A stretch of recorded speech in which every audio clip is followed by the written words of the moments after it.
Ben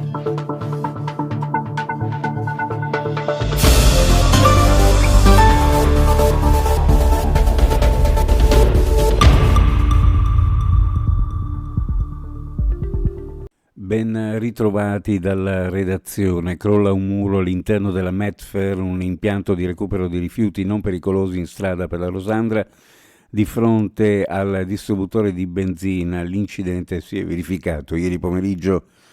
Nel dettaglio, 6 lavoratori della TLT Trasporti, per la maggior parte stranieri, stavano scaricando del materiale con il muro di cemento armato che teneva separati 2 cumuli di rifiuti crollato, investendo direttamente 2 di loro. 4 i feriti, uno di quali grave, intubato sul posto dagli operatori del 118 e trasportato in ospedale in codice rosso. Si tratta di un cittadino straniero di 42 anni che avrebbe riportato un grave trauma addominale e probabilmente al bacino. Un'altra persona ha riportato importanti traumi alle gambe e alla schiena ed è stato portato in ambulanza all'ospedale in codice giallo. Gli altri 2 in piedi coscienti all'arrivo dei soccorsi hanno riportato traumi non gravi, ma uno di loro dalla piazzola di Cattinara è stato trasportato all'ospedale di Udine con l'elisoccorso regionale. Sul posto il 118 con 3 ambulanze automediche, i vigili del fuoco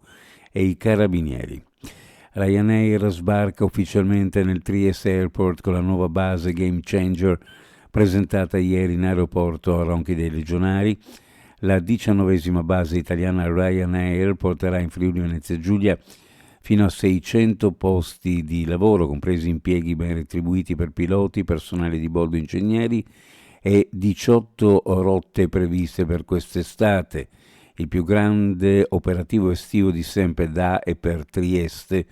Tra queste 7 nuove rotte per Berlino, Brindisi, Budapest, Cracovia, Olbia, Parigi e Siviglia, create dopo abolizione dell'imposta comunale da parte della regione. Sarà preparata entro fine aprile la prima bozza dell'accordo di programma per la reindustrializzazione dello stabilimento Varsila di Bagnoli. L'assicurazione arriva dal tavolo tecnico riunitosi a Roma, durante il quale MSC ha sottolineato che nella prossima riunione, calendarizzata 17 maggio, verrà quasi certamente annunciata l'intesa fra le 2 società sulla cessione del sito. Oggi comincia il confronto tra MSC e sindacati che già chiedono all'azienda di aumentare con risorse proprie la cassa integrazione che dovrebbe durare 36 mesi. Il PIL del Friuli Venezia Giulia è previsto aumentare in volume dello 0,7% nel 2024 rispetto allo 0,5% stimato lo scorso gennaio e dello 0,8% nel 2025, 1,0% la stima di 3 mesi fa, e alla fine del prossimo anno potrebbe segnare una variazione del più 5,6% rispetto al 2019. E quanto prevedono le analisi dell'Ufficio Studi di Confindustria Udine su dati prometei aggiornati ad aprile. Si conferma, commenta Confindustria in una nota, la solidità dell'economia regionale che nel periodo post-pandemico, a fronte di un quadro geopolitico ed economico connotato da forte instabilità, ha registrato un tasso di crescita al di sopra della media nazionale ed europea.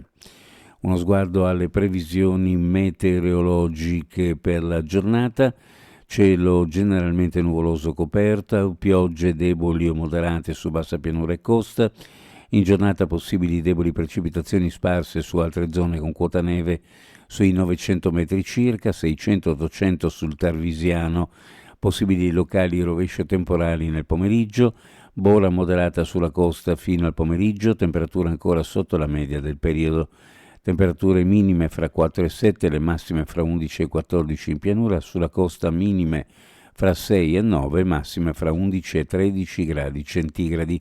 Previsioni a cura di ARPA e FVG Meteo. Ed è tutto per il momento con l'informazione. Grazie per averci seguito, a più tardi.